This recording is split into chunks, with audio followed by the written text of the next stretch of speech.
In a small village in a peaceful valley, there lived an old woodcarver named Geppetto. He lived alone in a small house, making wooden furniture every day to earn a living.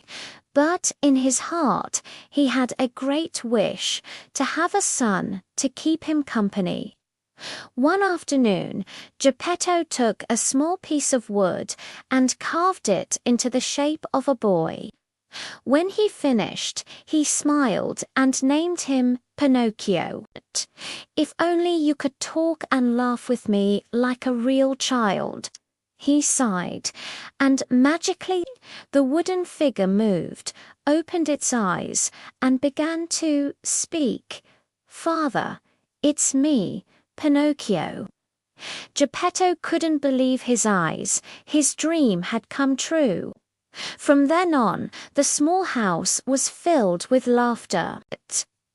Geppetto gave all his love to Pinocchio, and Pinocchio always dreamed of becoming a real boy of flesh and blood. One morning, Geppetto sent him to school, advising, "You must study hard, listen to your teachers, and don't let anyone trick you." But Pinocchio was curious about the world outside. On his way to school, he was lured by two villains. "Why go to school? There's a fun circus over there. You can play and make money." Pinocchio believed them and skipped school to follow them. He was captured by the villains and made to perform in the circus. When he wanted to go back, they locked him in an iron cage.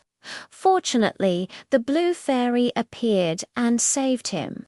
She asked, "Pinocchio, did you listen to your father and go to school?" Pinocchio was afraid of being scolded, so he lied. "Yes, I did. I was very good." Immediately, his nose grew longer. The blue fairy said, "When you lie, your nose will grow longer. Do you understand why?" Pinocchio bowed his head in shame. He promised never to lie again. After repenting, Pinocchio returned home. But Geppetto had gone to sea to find him, having heard he was captured. Pinocchio ran to the shore and was swept away by a great storm. When he woke up, he had been swallowed by a giant whale. And inside that whale, he was reunited with his father. The two hugged and sobbed. "Father, I'm sorry. I didn't listen to you." Pinocchio came up with a plan. "Father, I'll blow so the whale will sneeze and spit us out." They both blew with all their might. They were blown out of the whale's mouth and landed safely on the shore.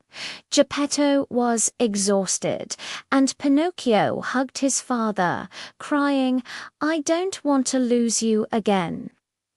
The blue fairy appeared and said gently, "You have learned to love and sacrifice. You deserve to be a real boy." A light enveloped Pinocchio. His wooden body turned into flesh and blood. He had become a real boy. From then on, Pinocchio lived happily with his father. He was always honest, hardworking, and loved everyone. The story of Pinocchio teaches us that honesty and love can turn what seems like wood and stone into a true human heart.